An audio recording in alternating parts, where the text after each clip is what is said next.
दूसरा अध्याय विष्णु दूतों द्वारा भागवत धर्म निरूपण और अजामिल का परम धाम गमन। श्री सुखदेव जी कहते हैं, परीक्षित, भगवान के नीति निपुण एवं धर्म का मर्म जानने वाले पार्षदों ने यमदूतों का यह अभिभाषण सुनकर उनसे इस प्रकार कहा। भगवान के पार्षदों ने कहा, यमदूतों, यह बड़े आश्चर्य और खेद की बात है कि धर्मज्ञों की सभा में अधर्म प्रवेश कर रहा है, क्योंकि वहाँ निरपराध और अदंडनीय व्यक्तियों को व्यर्थ ही दंड दिया जाता है, जो प्रजा के रक्षक हैं, शासक हैं, समदर्शी और परोपकारी हैं। यदि वे ही प्रजा के प्रति विषमता का व्यवहार करने लगे तो फिर प्रजा किसकी शरण लेगी। सत्पुरुष जैसा आचरण करते हैं, साधारण लोग भी वैसा ही करते हैं। वे अपने आचरण के द्वारा जिस कर्म को धर्मानुकूल प्रमाणित कर देते हैं, लोग उसी का अनुकरण करने लगते हैं। साधारण लोग पशुओं के समान धर्म और अधर्म का स्वरूप न जानकर किसी सत्पुरुष पर विश्वास कर लेते हैं और उसकी गोद में सिर रखकर निर्भय और निश्चिंत हो जाते हैं। वही दयालु सत्पुरुष जो प्राणियों का अत्यंत विश्वास पात्र है और जिसे मित्र भाव से अपना हितैषी समझकर उन्होंने आत्मसमर्पण कर दिया है, उन अज्ञानी जीवों के साथ कैसे विश्वासघात कर सकता है।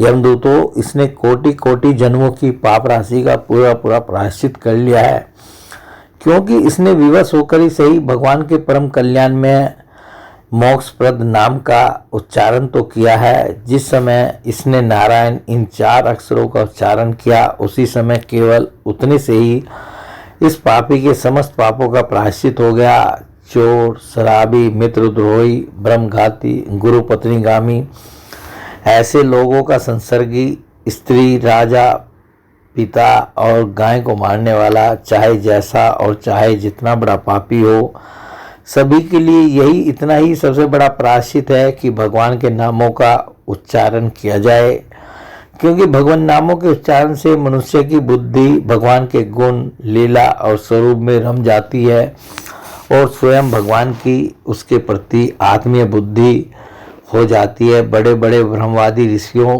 ने पापों के बहुत से प्रायश्चित, कृच्छ, चांद्रायण आदि व्रत बतलाए हैं, परंतु उन प्रायश्चितों से पापी की वैसी जड़ से शुद्धि नहीं होती जैसी भगवान के नामों का उनसे गुम्फित पदों का उच्चारण करने से होती है, क्योंकि वे नाम पवित्र कीर्ति भगवान के गुणों का ज्ञान कराने वाले हैं। यदि प्रायश्चित करने के बाद भी मन फिर से कुमार्ग में पाप की ओर दौड़े तो वह चरम सीमा का पूरा पूरा प्रायश्चित नहीं है। इसलिए जो लोग ऐसा प्रायश्चित करना चाहें कि जिससे पाप कर्मों और वासनाओं की जड़ ही उखड़ जाए, उन्हें भगवान के गुणों का ही गान करना चाहिए, क्योंकि उससे चित्त सर्वदा शुद्ध हो जाता है। इसलिए यमदूतों, तुम लोग अजामिल को मत ले जाओ। इसने सारे पापों का प्रायश्चित कर लिया है, क्योंकि इसने मरते समय भगवान के नाम का उच्चारण किया है। बड़े बड़े महात्मा पुरुष यह बात जानते हैं कि संकेत में, किसी दूसरे के अभिप्राय से, परिहास में, तान अलापने में अथवा किसी की अवहेलना करने में भी यदि कोई भगवान के नामों का उच्चारण करता है तो उसके सारे पाप नष्ट हो जाते हैं। जो मनुष्य गिरते समय, पैर फिसलते समय, अंग भंग होते समय और सांप के डसते, आग में जलते और चोट लगते समय भी विवशता से हरि हरि कहकर भगवान के नाम का उच्चारण कर लेता है, वह यम यातना का पात्र नहीं रह जाता। महर्षियों ने जानबूझकर बड़े बड़े पापों के लिए बड़े और छोटे पापों के लिए छोटे प्रायश्चित बतलाए हैं। इसमें संदेह नहीं कि उन तपस्या, दान, जप आदि प्रायश्चितों के द्वारा वे पाप नष्ट हो जाते हैं, परंतु उन पापों से मलिन हुआ उसका हृदय शुद्ध नहीं होता। भगवान के चरणों की सेवा से वह भी शुद्ध हो जाता है। यमदूतों, जैसे जान या अनजान में ईंधन से अग्नि का स्पर्श हो जाए तो वह भस्म हो ही जाता है, वैसे ही जानबूझकर या अनजान में भगवान के नामों का संकीर्तन करने से मनुष्य के सारे पाप भस्म हो जाते हैं। जैसे कोई परम शक्तिशाली अमृत को उसका गुण न जानकर अनजान में भी पी ले तो भी वह अवश्य ही पीने वाले को अमर बना देता है, वैसे ही अनजान में उच्चारण करने पर भी भगवान का नाम अपना फल देकर ही रहता है। वस्तु शक्ति श्रद्धा की अपेक्षा नहीं करती। श्री सुखदेव जी कहते हैं, राजन, इस प्रकार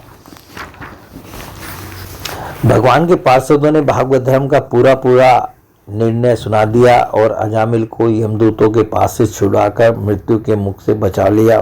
प्रिय परीक्षित, पार्षदों की यह बात सुनकर यमदूत यमराज के पास गए और उन्हें यह सारा वृत्तांत ज्यों का त्यों सुना दिया। अजामिल यमदूतों के फंदे से छूटकर निर्भय और स्वस्थ हो गया। उसने भगवान के पार्षदों के दर्शन जनित आनंद में मग्न होकर उन्हें सिर झुकाकर प्रणाम किया। निष्पाप परीक्षित, भगवान के पार्षदों ने देखा कि अजामिल कुछ कहना चाहता है, तब वे सहसा उसके सामने ही वहीं अंतर्ध्यान हो गए। इस अवसर पर अजामिल ने भगवान के पार्षदों से विशुद्ध भागवत धर्म और यमदूतों के मुख से वेदोक्त सगुण प्रवृत्ति विषयक धर्म का श्रवण किया था। सर्व पापाहारी भगवान की महिमा सुनने से अजामिल के हृदय में शीघ्र ही भक्ति का उदय हो गया। अब उसे अपने पापों की याद करके बड़ा पश्चाताप होने लगा। अजामिल मन ही मन सोचने लगा, अरे मैं कैसा इंद्रियों का दास हूँ। मैंने एक दासी के गर्भ से उत्पन्न करके अपना ब्राह्मण तव नष्ट कर दिया। यह बड़े दुख की बात है। धिक्कार है, मुझे बार बार धिक्कार है। मैं संतों के द्वारा निंदित हूँ, पापात्मा हूँ। मैंने अपने कुल में कलंक का टीका लगा दिया। हाय हाय, मैंने अपनी सती एवं अबोध पत्नी का परित्याग कर दिया और शराब पीने वाली कुलटा का संसर्ग किया। मैं कितना नीच हूँ। मेरे माँ बाप बूढ़े और तपस्वी थे, वे सर्वथा असहाय थे। उनकी सेवा ससुरा करने वाला और कोई नहीं था। मैंने उनका भी परित्याग कर दिया। अहो, मैं कितना कृतघ्न हूँ। अब मैं अवश्य ही अत्यंत भयावने नरक में गिरूंगा, जिसमें गिरकर धर्मघाती पापात्मा कामी पुरुष अनेकों प्रकार की यातना भोगते हैं। मैंने अभी जो अद्भुत दृश्य देखा, क्या यह स्वप्न है अथवा जागृत अवस्था का ही प्रत्यक्ष अनुभव है?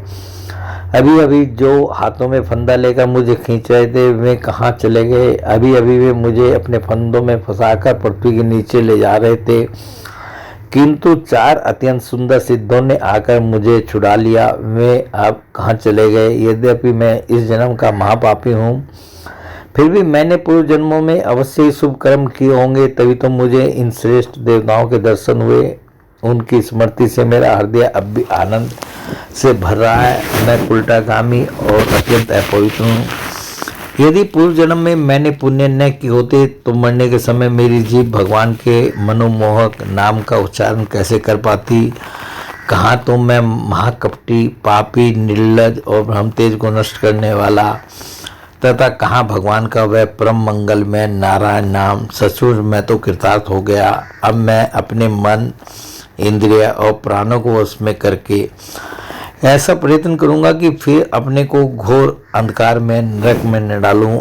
अज्ञानवश मैंने अपने शरीर को अपने को शरीर समझकर उसके लिए बड़ी बड़ी कामनाएं की और उनकी पूर्ति के लिए अनेकों कर्म किए। उन्हीं का फल है यह बंधन। अब मैं इसे काटकर समस्त प्राणियों का हित करूंगा, वासनाओं को शांत कर दूंगा, सबसे मित्रता का व्यवहार करूंगा, दुखियों पर दया करूंगा और पूरे संयम के साथ रहूंगा। भगवान की माया ने स्त्री का रूप धारण करके मुझ अधम को फांस लिया और क्रीड़ामृग की भांति मुझे बहुत नाच नचाया। अब मैं अपने आप को उस माया से मुक्त करूंगा। मैंने सत्य वस्तु परमात्मा को पहचान लिया है, अतः अब मैं शरीर आदि को मैं और मेरे का भाव छोड़कर भगवान नाम के कीर्तन आदि से अपने मन को शुद्ध करूंगा और उसे भगवान में लगाऊंगा।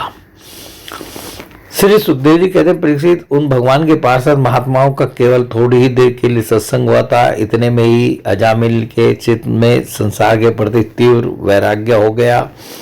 वे सबके संबंध और मोह को छोड़कर हरिद्वार चले गए। उस देवस्थान में जाकर वे भगवान के मंदिर में आसन से बैठ गए और उन्होंने योग मार्ग का आश्रय लेकर अपनी सारी इंद्रियों को विषयों से हटाकर मन में लीन कर लिया और मन को बुद्धि में मिला दिया। इसके बाद आत्मचिंतन के द्वारा उन्होंने बुद्धि को विषयों से पृथक कर लिया और भगवान के धाम अनुभव स्वरूप पर ब्रह्म में जोड़ दिया। इस प्रकार जब अजामिल की बुद्धि त्रिगुणमयी प्रकृति से ऊपर उठकर भगवान के स्वरूप में स्थित हो गई, तब उन्होंने देखा कि उनके सामने वे ही चारों पार्षद जिन्हें उन्होंने पहले देखा था खड़े हैं। अजामिल ने सिर झुकाकर उन्हें नमस्कार किया। उनका दर्शन पाने के बाद उन्होंने उस तीर्थ स्थान में गंगा के तट पर अपना शरीर त्याग दिया और तत्काल भगवान के पार्षदों का स्वरूप प्राप्त कर लिया। अजामिल भगवान के पार्षदों के साथ स्वर्णमय विमान पर आरूढ़ होकर आकाश मार्ग से भगवान लक्ष्मीपति के निवास स्थान वैकुंठ को चले गए। परीक्षित, अजामिल ने दासी का सहवास करके सारा धर्म कर्म चौपट कर दिया था। वे अपने निंदित कर्म के कारण पतित हो गए थे। नियमों से च्युत हो जाने के कारण उन्हें नरक में गिराया जा रहा था, परंतु भगवान के एक नाम का उच्चारण करने मात्र से वे उससे तत्काल मुक्त हो गए।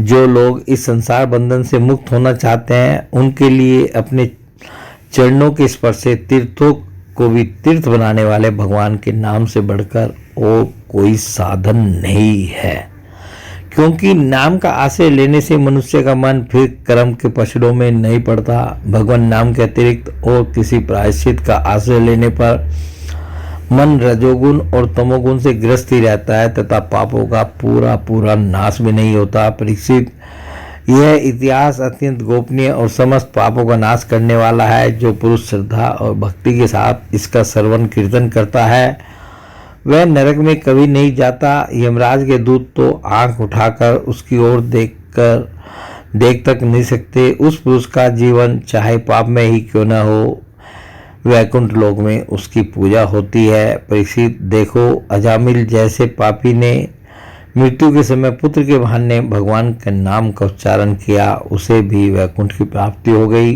फिर जो लोग श्रद्धा के साथ भगवान नाम का उच्चारण करते हैं, उनकी तो बात ही क्या है। बोले भगवान श्री कृष्ण की जय।